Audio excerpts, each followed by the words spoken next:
सुनिए, जो मैं आपको बताने जा रहा हूँ वो एक ऐसा हादसा है जिसने हर किसी को झकझोर कर रख दिया है। एक ऐसी घटना जिसके पीछे का सच अभी भी गहरा राज बनकर छिपा हुआ है।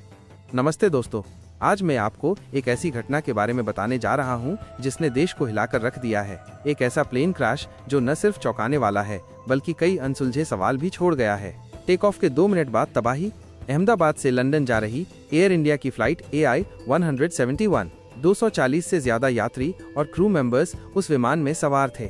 सब कुछ सामान्य लग रहा था, लेकिन फिर टेक ऑफ के सिर्फ 40 सेकंड बाद ये विशालकाय विमान तेजी से नीचे गिरने लगा। और यकीन मानिए, टेक ऑफ के महज 2 मिनट के भीतर ही ये गुजरात के एक रिहायशी इलाके में जाकर क्रैश हो गया। सोचिए, चंद सेकंड में एक सपना, एक उड़ान कैसे राख में बदल गई। ड्रीमलाइनर बेदाग रिकॉर्ड पर पहला दाग। ये घटना इसलिए इतनी शॉकिंग है क्योंकि ये कोई साधारण विमान नहीं था। ये एक बोइंग 787 ड्रीमलाइनर था, एक ऐसा विमान जिसका आज तक का सुरक्षा रिकॉर्ड बेदाग रहा है। 2009 में अपनी पहली उड़ान भरने के बाद से, यानी आज से 16 साल पहले, इस प्लेन के साथ कभी इस लेवल का हादसा नहीं हुआ था। आज तक इतिहास में ये प्लेन कभी क्रैश नहीं किया। अब आप सोच रहे होंगे, लेकिन ध्रुव, बोइंग का तो ट्रैक रिकॉर्ड पिछले कुछ सालों में खराब रहा है, खासकर 737 मैक्स को लेकर। और आप बिल्कुल सही हैं। उस प्लेन टाइप में मैन्युफैक्चरिंग डिफेक्ट्स देखे गए थे और कई क्रैश भी हुए थे, लेकिन ये वाला प्लेन वो नहीं था। इस प्लेन का कोड था VTNB। आप इंटरनेट पर सर्च करेंगे तो सारा डेटा मिल जाएगा। ये सिर्फ 11 साल पुराना प्लेन था, जबकि ड्रीम लाइनर्स का लाइफ स्पैन 20 से 30 साल तक का होता है। यानी ये कोई पुराना खटारा प्लेन नहीं था। सब कुछ सही, फिर भी क्यों हुआ हादसा? तो फिर क्या था?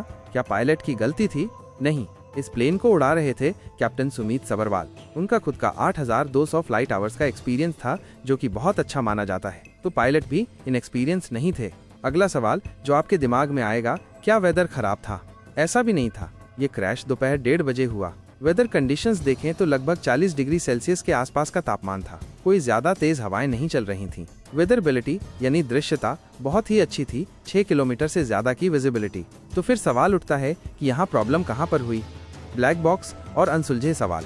इसका असली जवाब हमें जल्द ही पता लगेगा। अभी प्लेन के ब्लैक बॉक्स से जानकारी निकाली जा रही है, लेकिन मोस्ट लाइकली ये पूरा हादसा एक बहुत ही भयंकर टेक्निकल फेलियर का लग रहा है। क्या यहाँ पर कोई इंजन फेलियर हुआ है? क्या ये मेंटेनेंस फेलियर की वजह से हुआ? इसका असली जवाब तो हमें तभी पता चलेगा जब ब्लैक बॉक्स को रिट्रीव करके सारी इन्फॉर्मेशन पब्लिक में रखी जाएगी।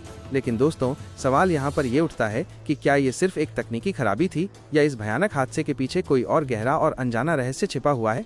क्या हमें भविष्य में ऐसे हादसों से बचने के लिए और ज्यादा कड़े सुरक्षा मानकों की जरूरत है? आपके क्या विचार हैं? कमेंट्स में जरूर बताइए।